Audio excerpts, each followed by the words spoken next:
Yo, yo, yo, what's good, YouTube, man? It's your boy, Mickal, aka Mr. Nappy, here, boy, man. Today's video, man, we got the video of Pippen versus Jordan, the saddest beef in NBA history, man. If you're new, man, hit that like button, subscribe, and share, man. Follow my TikTok, follow my socials in the description down below, man. Comment down below what videos y'all want me to do, man. Let's hop into this video, man. That Michael Jordan would be as successful without you? No. In 2009, when Michael Jordan entered the Basketball Hall of Fame, the first person he mentioned and thanked was Scottie Pippen. You never just saw me. You saw Scottie Pippen. Next year, it was Michael who presented Scottie to the Hall of Fame. When Pippen worked on ESPN and had to do a LeBron versus Jordan comparison, Pippen said this. And there's no game that I would ever play in and pick LeBron James over Michael Jordan. But this was in 2018, when Scottie and Michael's relationship seemed like the happiest marriages. While Jordan was known to be a harsh teammate who bullied players and even punched Steve Kerr in the face, we never heard those kinds of stories about Scottie.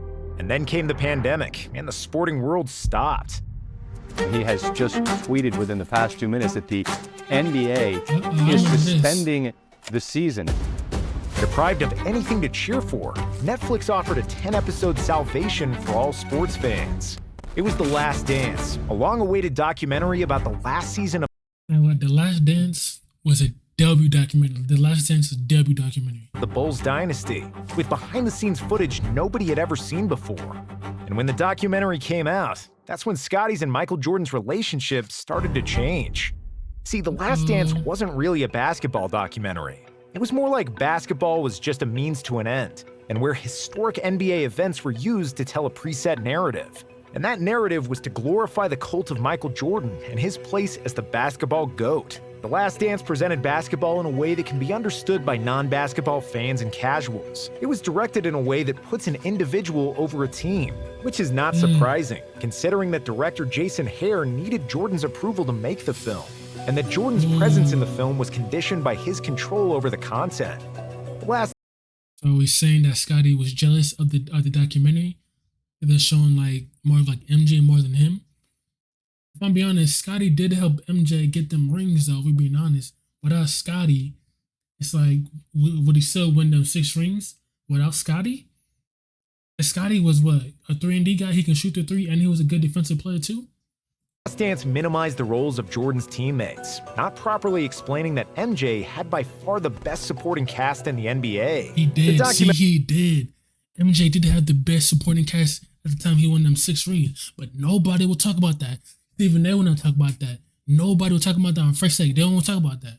The documentary never mentioned that Steve Kerr was the most accurate three-point shooter of all time, that Horace Grant made 4 all-defensive teams, or that Tony Kukoc was the best European player and the most versatile power forward in the NBA. The doc barely mentioned a defensive ace Ron Harper, and they completely failed to say a single thing about center Luke Longley. Dennis Rodman got a lot of screen time, but much less as the best rebounder in NBA history, and more of a party animal that Jordan needed to drag by the ears from Carmen Electra's hotel room. But the player who was most heard about the whole thing was Scottie Pippen, and it's not hard to see why. I had a ruptured tendon in my ankle, and I decided to have surgery late because I was like, you know what? I'm not going to my summer up trying to rehab for a season. Scottie Pippen of the Bulls will be out for 2 to 3 months. What Scottie was trying to do was trying to force management to change his contract. And Jerry wasn't going to do that. MJ Oh, yeah. I think this one that I think he sat out because I think he wanted to get a bigger contract or something like that. Something happened. called out Pippen as being selfish for delaying surgery. 2024 is right around the corner, and if I was Fuck starting man, everybody completely died in from scratch, 2024, meaning I man. didn't have That season, Jordan was making $33 million, while Scottie was earning just $2.7 million. While the Jordan was making 33 million. Scottie was making 2. Oh, hell yeah. I'll be mad about my contract too. I'm just getting 33 million. I'm getting 2 million. second episode of the documentary did center around Scottie and his unbelievably hard road to the NBA. In the end, the focus of the narrative quickly returned to MJ. And despite being so Jordan-centric, The Last Dance was a successful project because it achieved 3 goals. It managed to entertain and occupy the sports world in the biggest absence of sports since the 1860s. It served as a nostalgia for the people who lived through the Bulls dynasty, and it revitalized the interest in Jordan among the younger generations. If we look at the doc as an entertaining story for the masses, The Last Dance absolutely killed and knocked it out of the park. But in terms of explaining basketball nuances and strengthening relationships between the Bulls players, The Last Dance backfired completely. In May 2020, after the last episode aired, Jordan sent a rare text to Scottie Pippen. "What's up, dude? I'm getting a word that you're upset with me. Love to talk about it if you have time." Pippen did call him back and explained his displeasure with how the rest of the Bulls were portrayed. When asked about it, Scottie backtracked a little bit. "This documentary has not changed our relationship. We will be friends forever. I told Mickal I wasn't too pleased with The Last Dance. He accepted it. He said, 'Hey, you're right.' That was pretty much it. But it wasn't it, and this comment aged badly really quickly." In 2021, Pippen started to unravel his feelings about Jordan, issuing a series of comments during the promotion of his autobiography titled Unguarded. Scottie told a story about how Jordan used to cheat him out of $100 during each Bulls game by bribing the staff to tell him who was going to win Jumbotron races. During a GQ interview, Pip accused Jordan of being selfish for leaving the Bulls to pursue a baseball career. What did you? Oh, man. Don't tell me this all started over the documentary because they really weren't portrayed in the other supporting cast of the Bulls. I mean, if I was Scott, I'd probably feel the way too, though. But I'll probably just talk it out, not like. What did you think when he said he was going to go play baseball? Yeah, it was a big decision, but it was a selfish decision, but it was kind of who Michael Jordan was. Implying that he spent too much time grieving the death of his father. Scottie also downplayed Jordan's flu game, saying that he didn't receive any praise for playing the 1998 finals with a herniated disc.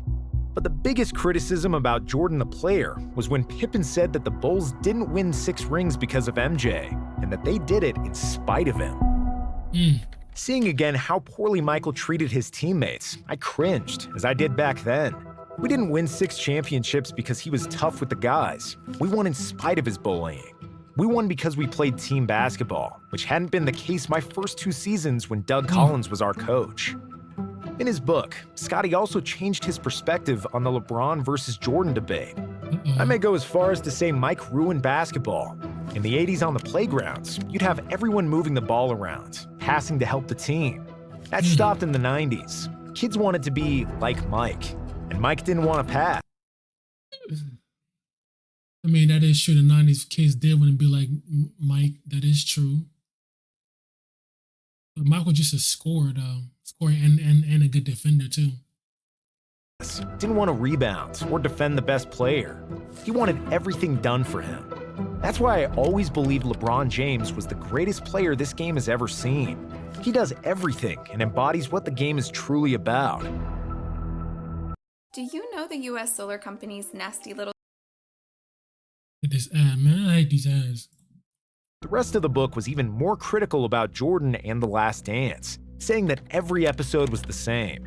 Mickal on a pedestal, his teammates secondary, referred to as his supporting cast. Mickal could shoot 6 for 24 from the field, commit 5 turnovers, and he was still, in the minds of the adoring press and public, the errorless Jordan. Scottie was also pissed that Jordan received $10 million for his involvement in the documentary, while he and the rest of the Bulls got nothing. Pip wasn't Bulls ain't got nothing. That MJ got 10 mil. Done there. And he also unloaded on Phil Jackson during an interview with Dan Patrick. No, I understand that, Scottie. I'm just going by what you said. You said you need to read between the fine lines. It was a racial move to give Tony Kukoc a rise. So, well, I mean, if you knew that Scottie Pippen had been with the Bulls from '87, wouldn't you give Scottie Pippen one opportunity to get a last-second shot without Michael Jordan? But have you talked to Phil about this? Because by saying a racial move, then you're calling Phil a racist. I don't got a problem with that. Scottie took shots at Charles Barkley, calling him not dedicated enough to win a title, and Isaiah Thomas, whom he called a dirty player. However, while we do agree that The Last Dance was overly centered on Jordan, and that there is a lot of truth in Pippen's words about the documentary, we can't escape the feeling that Scottie overreacted. In the doc, MJ still said there is no Jordan without Pippen. The Last Dance covered how underpaid Pippen was, and his... I told you. There's no Jordan without Pippen. Jordan would not have them 6 rings without Pippen. Jordan had a good supporting cast, or good teammates around him. He had Scotty, Ron Harper, or the Grant nigga, the Kirk coach nigga, whatever you said that nigga name. The center, the white center nigga. Yeah, Rodman, the nigga that wear dresses and shit. Like, fuck. His success as the leader of the Bulls without Jordan. Phil Jackson called Scotty the second best player in the league, and the doc mentioned Pippen guarding Magic in the '91 finals instead of Jordan, a key moment that turned the series around. So for Scotty to be going on this kind of media rampage, it just feels like a bit too much. We understand that it's hard to be the Robin to Jordan's Batman and live constantly in his shadow, and then relive that all over again in the documentary. But after the dust settled and all the insults had landed, it sounds like Pippen was just trying to say outlandish quotes to sell more copies of his book. And throughout all of Pippen's badmouthing, Jordan never said another word publicly. There was no statement, trash-talking, or even acknowledging that Pippen suddenly turned into his biggest hater. It was only a sign that all the bridges were burned and that their relationship was broken beyond repair. To add insult to injury, in 2022, MJ's son Marcus Jordan started dating Scotty's ex-wife, Larsa Pippen, which certainly didn't feel good for her ex-husband. Wherever Scotty looked, Jordan was sticking it to a Pippen, and it seems like his anger towards MJ will not stop anytime soon. Yeah, come on now. His son dating Laura Pippen, Scotty's ex-wife. I'll probably be mad too, like that. Come on now, bro. That's like, then it said she used to watch the nigga when he was a kid or some shit like that.